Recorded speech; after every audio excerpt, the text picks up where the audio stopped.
In the glittering but often unforgiving realm of Hollywood, where yesterday's darlings can become today's afterthoughts, the Duke and Duchess of Sussex appear to be learning a rather harsh lesson in social exile, finding themselves increasingly isolated and viewed with a certain wariness by the industry's power players who now steer clear of what many quietly call their toxic brand.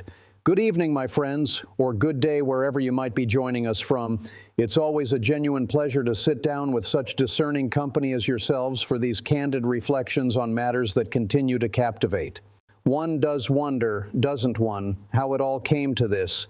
When Harry and Meghan first decamped to California some years ago now, there was such fanfare, such promise of a new chapter filled with creative triumphs and A-list camaraderie. Netflix deals worth tens of millions, whispers of production empires, the sort of red carpet welcomes that suggested they had seamlessly traded one throne for another in the entertainment kingdom. Yet as we approach the midpoint of this decade, the picture painted by those in the know is markedly different, one of doors closing rather than opening, of invitations drying up, and of a couple who seem to be navigating their Montecito existence with fewer allies in Tinseltown than they might care to admit. Well-placed sources within Hollywood circles have been remarkably consistent in recent months. They speak of a growing reluctance among the elite to associate too closely with the Sussexes, not out of any personal vendetta, you understand, but from a very pragmatic desire to avoid the sort of backlash and drama that seems to follow the pair wherever they go. Toxic brand is the phrase one hears repeated, not in the tabloids alone, but in the discreet conversations at those exclusive industry gatherings. People are simply tired, it seems. The act has grown stale, the narrative of perpetual grievance less appealing in a town that prizes networking, positivity, and above all, discretion.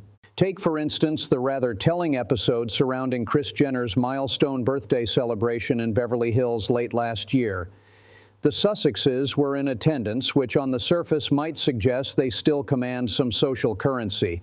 But what followed was, by all accounts, a misstep. Reports suggest they requested that photographs featuring them be removed from social media, a demand that, while perhaps rooted in their well-known privacy concerns, struck many as ungracious at best and controlling at worst. In a world where being seen is currency, declining the spotlight in such a manner after accepting the invitation does little to endear one to hosts or fellow guests. A source familiar with the inner workings of these high society events confided that such behavior risks limiting future overtures from the very crowd they once courted so assiduously. This isolation extends beyond mere parties. Hollywood's power brokers, those studio heads and producers who once saw potential in aligning with royalty-adjacent glamour, appear to have cooled considerably. Meghan's foray back into acting, a cameo in a recent film, her first since her Suits days, has been described by insiders as something of a humbling return to the fray, starting not at the top but from a more modest footing. Meanwhile, their much-vaunted Netflix partnership has faced its share of challenges, with projects failing to capture the imagination or the viewing figures one might have expected.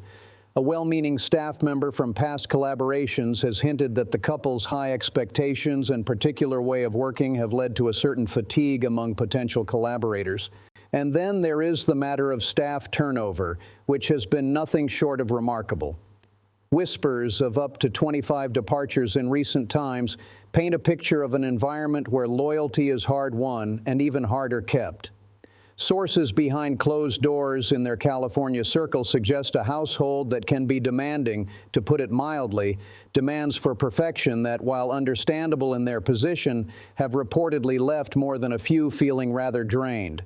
One can't help but draw a quiet parallel to the stories that emerged during their royal days. Patterns, as the intelligent observer notes, have a way of repeating themselves. For Prince Harry particularly, the sense of isolation seems acute. Having left behind the structured world of the monarchy and his military brotherhood, he finds himself in Los Angeles, a city that rewards self-promotion and reinvention in ways that may not entirely suit a man of his background. A longtime family acquaintance has observed that he appears somewhat adrift at times, while his wife pursues her various ventures with characteristic vigor. This professional divergence, by some accounts, has introduced its own domestic frictions. Quiet bickering over priorities, with Harry perhaps yearning for a quieter life, and Meghan pushing to remain visible in an industry that demands constant relevance.